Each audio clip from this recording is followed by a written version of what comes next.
I am so pissed off. Michelle Wiltshire's job inside Canada's federal prisons was tough.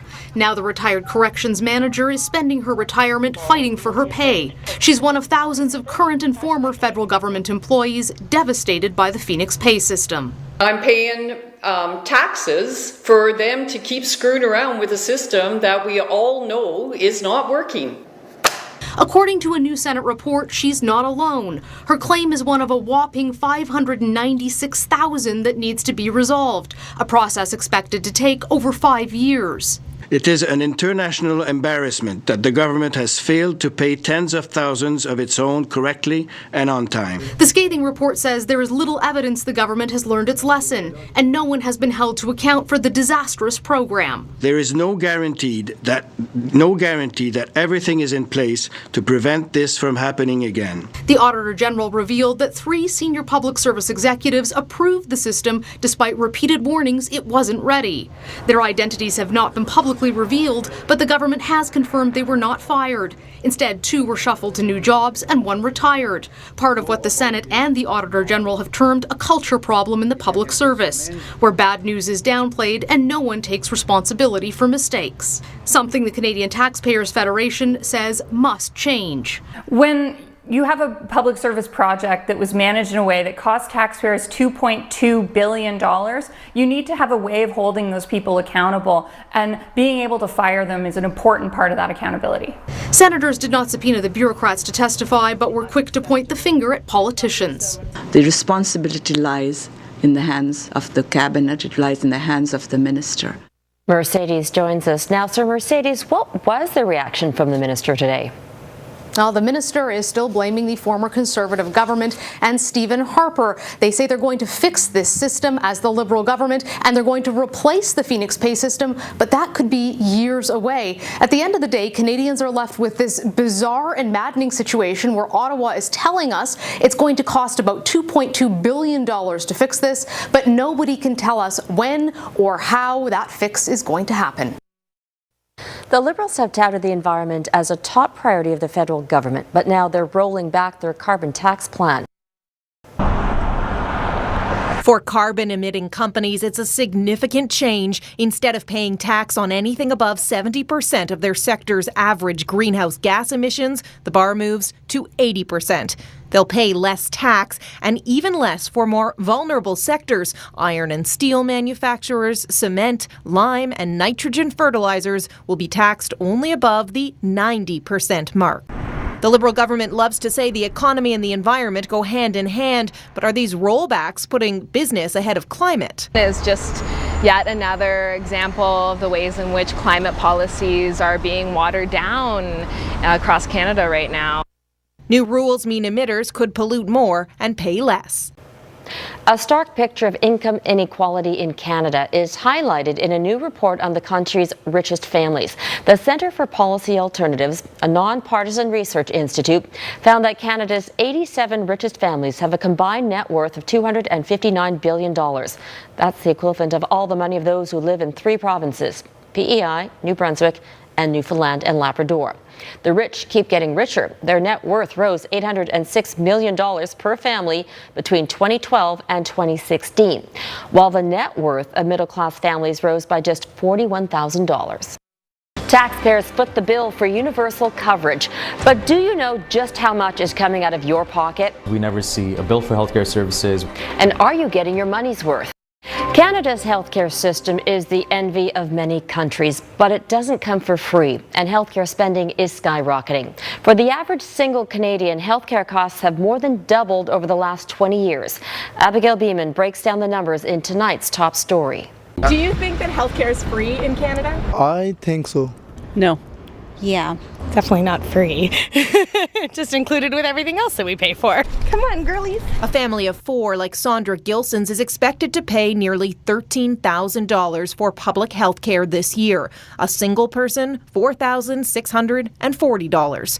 Over the past 20 years, the cost for a family has gone up by 68.5%, and it's more than doubled for a single person.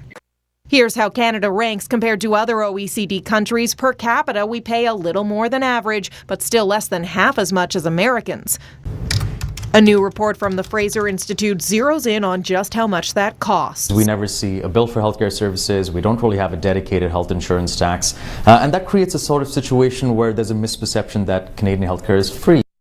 The director of spending at the Canadian Institute for Health Information says the three biggest expenditures are hospitals, doctors, and drugs. The majority of increased hospital spending comes from HR, salary boosts over the years, and increased service costs from doctors. Aging population contributes about 1% per year. And we know drugs over time, innovation, new drugs on the market. Fraser Institute says the report is meant to spark conversation about value for dollar in our system.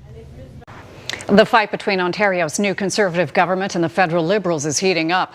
Today, the province announced it's taking the Trudeau government to court over its plans to impose a carbon tax on provinces without a carbon pricing system. Our contention is clear. Not only is the Trudeau Liberal carbon tax unethical and unfair, it is also unconstitutional. The province's legal challenge follows a move last month to scrap Ontario's cap-and-trade system for reducing emissions. Canada's federal environment minister responded with disappointment, tweeting, "It's now absolutely clear the Ford government, like the Scheer and Harper Conservatives, has no climate plan."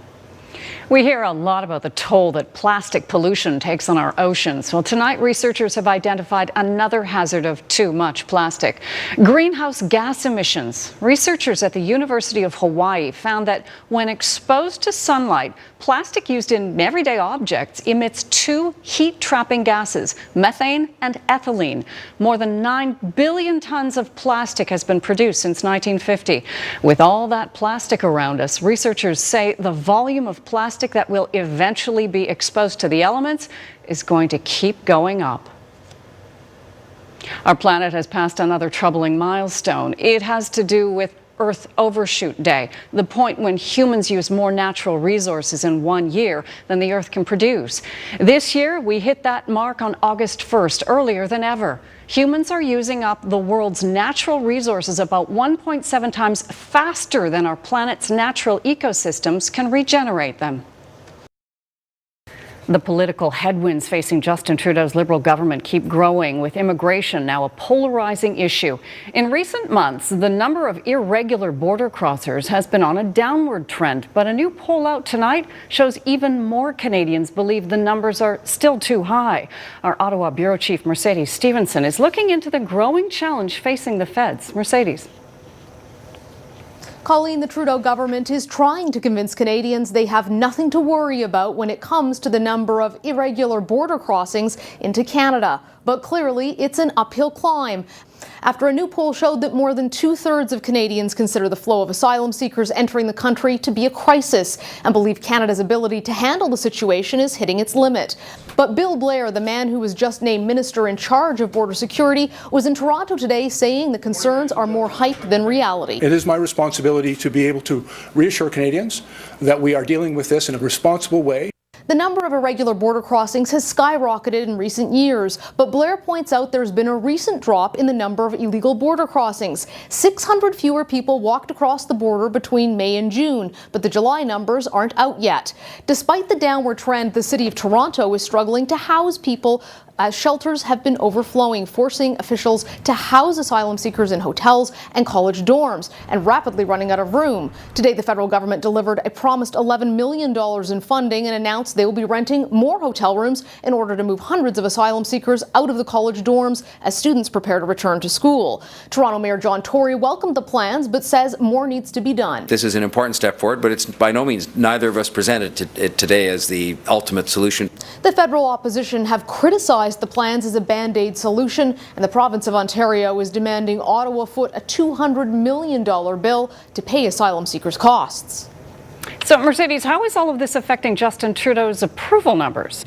Trudeau is vulnerable on this, Colleen. Canadians are questioning his ability to manage the situation. Today's poll showed that more Canadians say they trust Conservative leader Andrew Scheer to handle this issue than the Prime Minister, including a sizable segment of Liberal and NDP voters.